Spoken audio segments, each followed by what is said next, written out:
প্রতিদিনের অবস্থাটা কি? পশ্চিমবঙ্গে এই প্রথম আমি আমাদের রাজ্যপাল শিক্ষাবিদ মিস্টার আনন্দ বোসের মুখ থেকে শুনলাম একটা অডিও মেসেজে, তিনি এতদিন পরে বললেন যে পশ্চিম বাংলায় জঙ্গল রাজ চলছে, আর এই জঙ্গল রাজকে শেষ করতে গেলে সংবিধান অনুযায়ী ব্যবস্থা আমরা নিতে বাধ্য হব।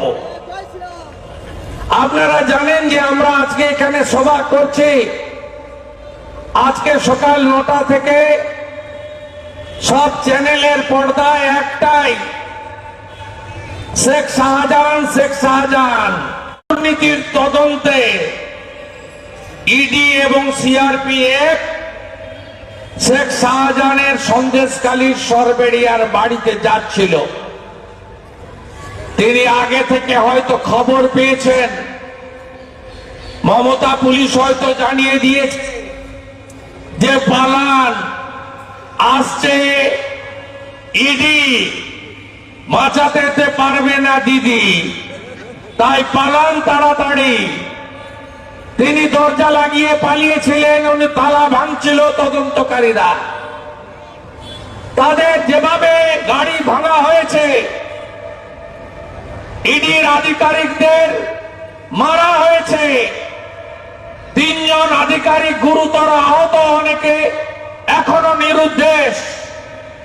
তাতে প্রমাণ হয়ে গেছে পশ্চিমবঙ্গে কেউ সুরক্ষিত নয়। পশ্চিমবঙ্গে কোন সাংবিধানিক বডি সুরক্ষিত নয়। এই এলাকায় আগে সিপিএম করতেন, উনার গুরুদেবের নাম ছিল হারমাদ্দের নেতা মুসলিম, তার আন্ডারে সিপিএম এ হাতে খড়ি। তারপরে 2013-তে তার পাঠশালায় নাম লেখানো, ডাকাত বালুর হাত ধরে। এই খুনি মাফিয়া হেরোইন পাচার করে বাংলাদেশে, অস্ত্র পাচার করে। আজকে তাকে বাঁচানোর জন্য এই জিনিস করা হয়েছে।